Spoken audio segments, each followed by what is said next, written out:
Welcome back to Studio One Vintage Guitars, New Zealand's home of vintage guitars. My name is Nick Brightwell, and today we have the real deal vintage here.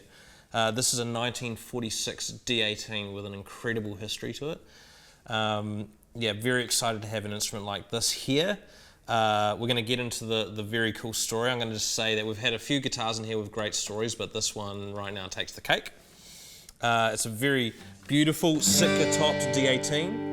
1946, there's some Adirondacks, but this is definitely Sitka. It has been well played, has all sorts of love and attention that it's been given over its years and years, decades in fact, of being played. We have some wicked buckle rash back here. But just to go over the specs very quickly, here we have a D-18. It has tortoiseshell binding, faux tortoiseshell binding. We have a very kind of nice chunky neck all the way down. It seems to, I haven't seen a Martin neck like this before, but it really tapers off about halfway through the first fret. It has lots of wear on the back of the neck, so it's definitely been played. We have replacement Waverley tuners, but we have the original tuners with us. We have a stack of paperwork, photography, book. We have a book, we have spare parts, we have a lot of things that have come with this guitar. We also have a very serious SKB, big rectangle case with it as well. But let's just have a quick little listen to it. We'll do some...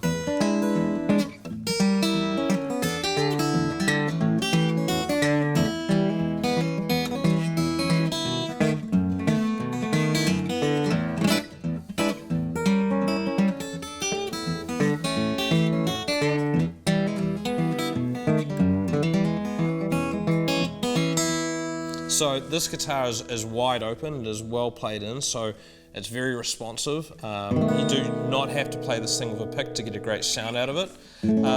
But just to save all the suspense, this guitar belonged to Roy Whitey Grant. Roy was a member of the Briarhoppers. He joined the Briarhoppers in the 50s. The Briarhoppers were a band that spanned 8 decades in the country music scene. They were there in the 20s. They were at the very beginning of there with the Opry and the Chicago radio stations. This guitar was purchased in 1946, around about the time that Bob Wills was still the king. Well, he is still the king today, but he was still the top of the music scene there. The song of the year was Roly Poly. Roly Poly.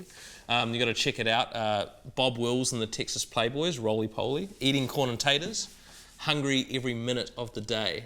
Roly Poly. The story is that the Briarhoppers was a bluegrass group that started in the late 20s. The deal was the Grand Ole Opry had started, and he started to have these high-powered radio stations beaming out all across America. And the radio stations, the transmitters at that point weren't strong enough to get all over the country. And so, there was, in almost every state, you had a Sirius radio station. There was a lot of success in advertising on these radio stations. If you're aware of the history of country music, one element was the radio stations wanted to advertise products, and they figured out very quickly that music was the way. It was kind of like people got a radio so they could listen to the music all the time, or maybe a church congregation, but it was all about music, and then the advertisers figured out how to sandwich product in there, and that's kind of how it all started. If you know of the Grand Ole Opry is probably the longest standing of these radio stations. WSM was a health insurance company, We Shield Millions, and the Briarhoppers were kind of born of that era. So what happened essentially was they had the North Carolina radio station playing music all the time. A head honcho from a drug company in Chicago called up the radio station and said, "Hey, we really like what you've got going on down there. Do you have a band that we could advertise with?" And the radio guy was like, yeah, we've got a band. Yeah. And then, so he apparently runs out the door, goes down the road to see his hillbilly musician mates, not being derogatory there, but they referred to themselves as hillbillies just playing music. He ran into the room and said, "You guys, you're starting a band, you're on soon." And then that's how it all started, really just kind of off the cuff. And that band went on to basically exist for 8 decades.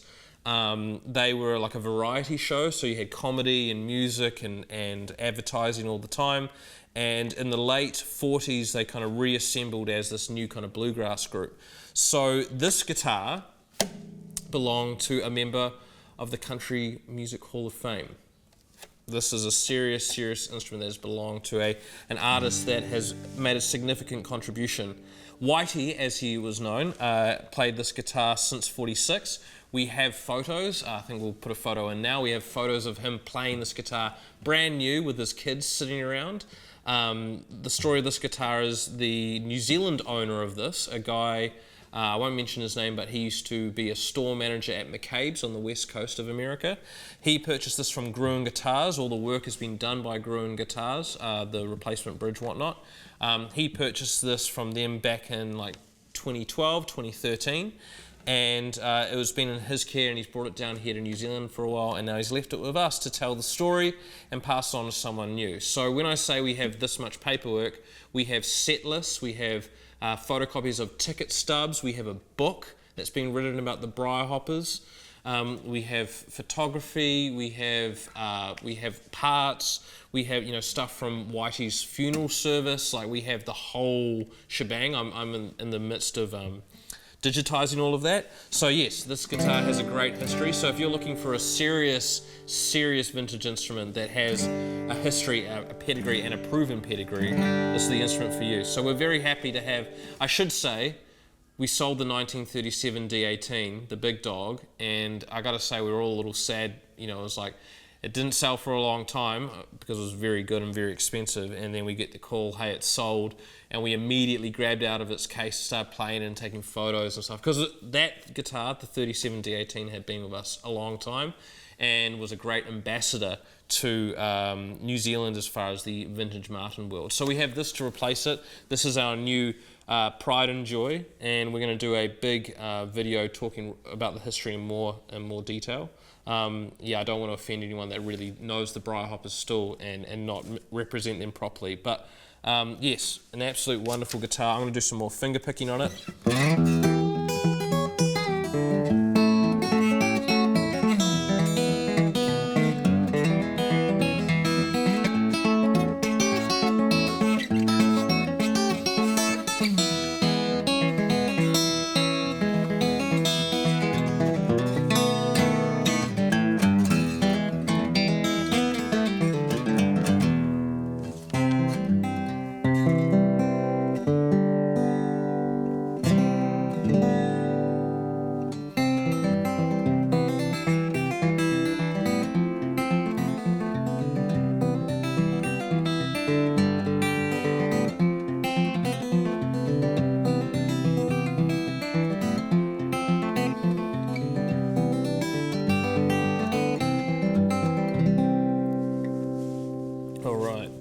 So yeah, there's a lot to be said about this instrument. If you are very interested in this, get in touch with us.